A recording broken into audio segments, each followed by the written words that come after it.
I get asked a lot of questions by up and coming and aspiring entrepreneurs.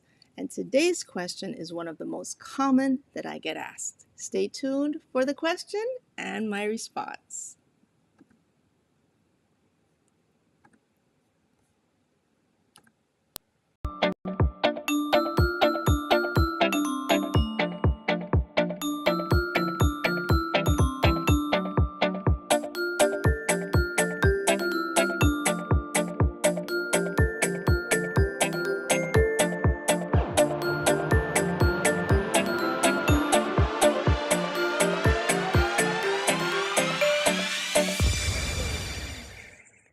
And welcome to another episode of Momentum Monday with me, Emily McHugh, your supercharged coach.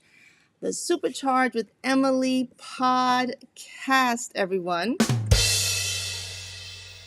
So happy to have you with us today. And today we're going to get right into this topic that it's a question that I get asked quite frequently by a lot of entrepreneurs, or especially people who are thinking about starting a business, have already started it, but want to grow it, more or less in the early stages of business. But even in the later stages of business, it's a question that comes up quite a bit throughout your business cycle. And it is, here is the question: how do I get funding for my business? So today is kind of a bit of a Q&A style, a little bit. I'm just kind of responding to some of these questions that I get. And this is the question I've chosen to focus on today. I also get asked what's the difference between an employee and a contractor, 1099s, W-2s, and other types of questions like that, which I will be responding to. So do let me know if there's a particular business question that you've been wanting to know the answer to, but not quite sure, or you have doubts about it. Please do let me know. Write it in the comments. Let me know that you have these questions, and I can feature them on one of my episodes. But before I go any further, please, please, please stop whatever you are doing. Make sure you hit the subscribe button on my YouTube channel. Make sure you like it, you share it, you comment. And if you're listening to the podcast, please do write a review and let me know how this is helping you, because this is how other people get to hear about the podcast and also get to benefit as well. So definitely share the love if this is helpful to you. So how do I get funding? Okay, the first thing that you want to think about when you ask yourself this question. This is a really big topic, but today I'm going to focus on 3 key things that that most people kind of don't think of before they even start to talk about funding. The questions to ask are number one is, how are you going to use the funds, the use of funds? So you see this little list right here. You're to fill it in, write the list of how you plan to use the money. So a lot of people say, I need money to grow my business. First of all, how much money do you need? Okay. And if you do not know how much you need, then you need to start with a list, in order to figure out how much you need to know what you're spending it on. So this is exactly why you need the list. So when you get the list, then you get the projected costs associated with whatever you write on your list, and then that will give you an amount, and then you know how much you need and what you need to use it for. So there are many places you can get money. Obviously, you can go to the bank and ask for a loan. You could contact an investor if you're going that route, venture capital. There are many, many different sources and ways of getting capital, but a lot of people, their first thought is to go to the bank, because why? That's where money tends to be. So the first thing your banker is going to ask you is, how do you plan to use the money? What do you want to use it for? Now you notice this little graph I have here.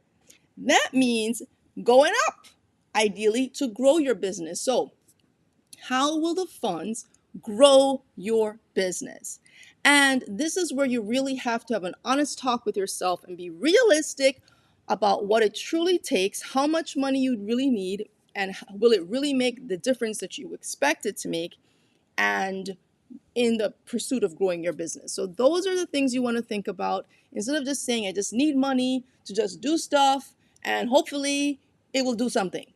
That's too pie in the sky. It's not enough rigor attached to it. So I encourage you to be a little more rigorous in your use of funds analysis in order to truly determine what makes sense for your business and what is realistic for you. Sometimes we think we need more money than we actually need, and sometimes we think we could use less money. Okay, so it's not always having more and more money that solves your problems. There are a lot of businesses that have a lot of money, but they don't use it very wisely. And conversely, some who may have less money, but they're able to use it more effectively. So that's the first thing I want you to think about, use of funds. The second thing is, and this is the big one, cash flow. Cash flow. And as the name denotes, it is the flow of cash in and out of your business. So there's positive cash flow and there's negative cash flow. Positive cash flow is when money flows in, and negative is when it flows out. But let me add a little clarity to that. It's not just flowing in and out. It's when you have more flowing in than flowing out, that's positive cash flow. When you have more going out, flowing out than coming in, that's a negative cash flow. All right, so when you have more cash coming in than you spend, positive. When you have more cash going out than you have coming in, it's negative. So obviously our goal is to have positive cash flow. And again, using the example, if you were going to a bank applying for a loan, the banker wants to know, do you have positive cash flow? That's what they're looking to see.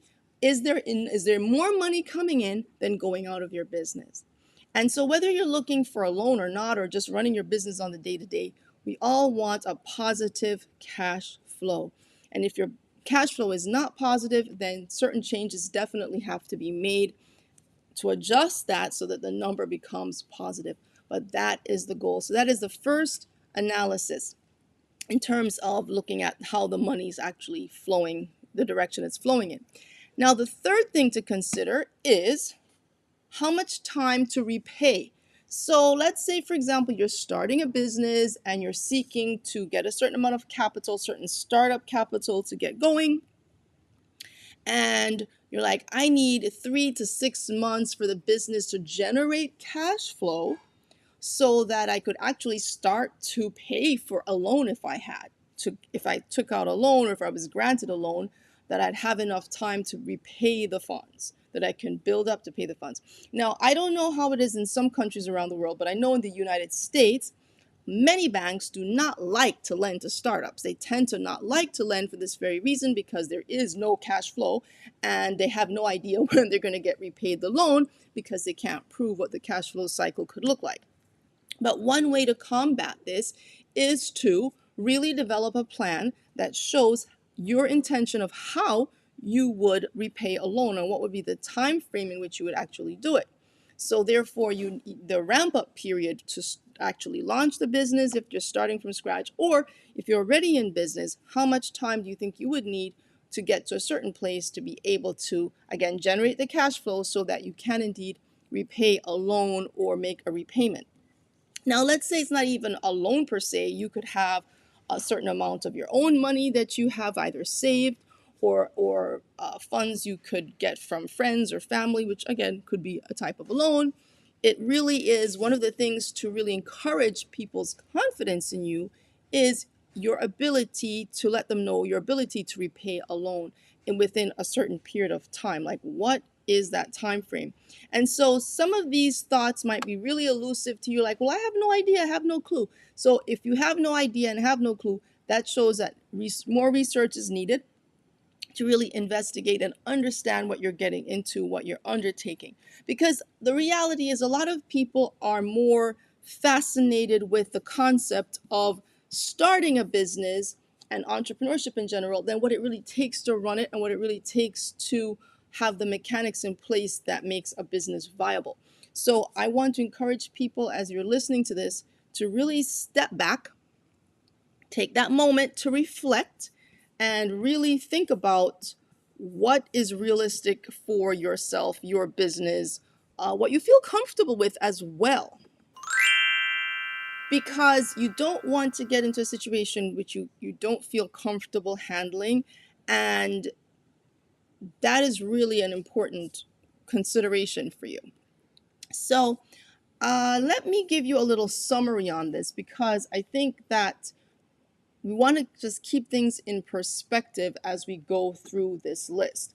So, first of all, we talked about the use of funds. So, if you're saying, how do I get funding for my business? Before you even ask that question, ask yourself these three ones. How I'm going to use the funds, what kind of cash flow do I have, can I generate, and what is the time to repay the loan? Now, how do you get the funding? When you have all of these things in place, like you can answer these questions, you can come up with a what shall I say? You can come up with a projection, a little business plan that addresses these numbers, financial projections. Then you can go and approach your bank. You can ask them, assuming you have a good credit score, you have all of those things in place. And even if you don't, because many people do not, and if you do not, you can still make your case. You can make your case. I'm not saying it's going to be easy. I'm not going to be saying it's going to be obvious, but the key is to start having that relationship. Build a relationship with a banker or with a source, a funder of that type, whether it be a banker, whether it be an investor, and show them the efforts that you're making to put together your business plan. When you do that, you're building a good faith. And even if you still need to work on certain things, people are more likely to help you. They're more likely to assist you, and they can tell you what is missing. One of the things your banker can do, you can have the meeting, say, okay, what's missing here? What does it take for me to get a loan? What are some of the things that I need to do to be more viable in the event that I'm not? And they will let you know. So just don't be afraid. Go in there, ask the questions. But one of the ways you can be prepared is to show that you're prepared by taking some of these steps. Same thing if you're meeting with an investor. Now, you can do a lot of research online, people. There are many, many places. There are sources of funding throughout the country, depending on the states you're in. Here in the state of Florida, there's all kinds of funding sources for like minority-owned businesses, women-owned businesses, and a list of them. I can help you share some of them with you depending on the type of loan that you need. So just to kind of list names and just shout out names is kind of maybe not so helpful depending on what you need and depending on what you're trying to do. But one of the first places to go is your bank because they have relationships with a lot of other types of lenders that you may not be aware of, and they can actually act as a resource to you. So that is one thing. There are also people are looking for free money like grants. And one source that I always share with people is helloalice.org. It's a great resource for people in business looking for grant funding. They're always sharing grant opportunities. Sometimes there are also loan opportunities on there. And I'll say it again, it's helloalice.org or .com. I always mess it up. I actually meant to look it up first. But either which way, go check it out. Go online, go Google it. You'll find it. And that is also another great resource. You can also visit the SBA.gov if you're in the US.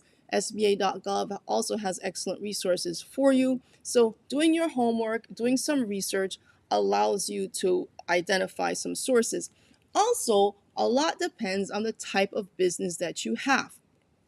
Some lenders are more likely to lend to certain type of businesses, or they do not like to lend to certain type of businesses. You will not know that because they can't tell you, but there are ways to find out. And one of the key ways to find out is ask the question, what are the types of loans that you tend to give? Like, what are the kind of businesses that you tend to have most success with giving loans to? That you can find out. For example, there's some banks that don't like lending to restaurants. Why?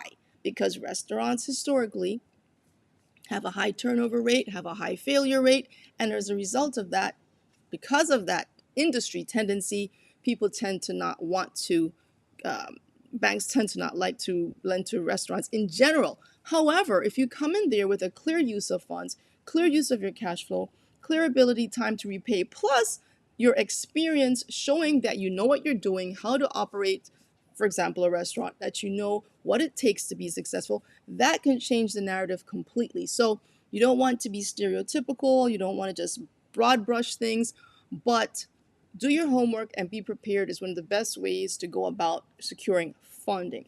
So with that, I hope you'll find that helpful. Hope you'll find that useful.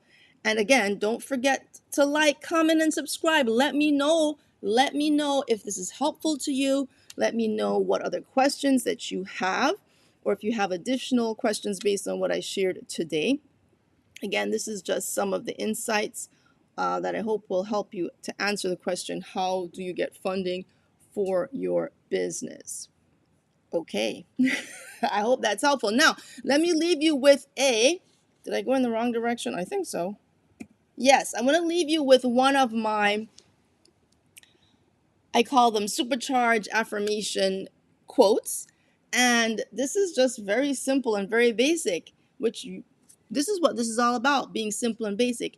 If you've been on the fence trying to decide whether you should start something or not, this is your sign. Start. Go ahead. Start the business, launch the business, or at least explore what it would take to do. Okay? If you're not ready to launch today, start doing your research, start investigating, start finding out what it takes. And by so doing, you'll get closer to your answer. And I have here, if you've been sitting on the fence, decide, start, succeed.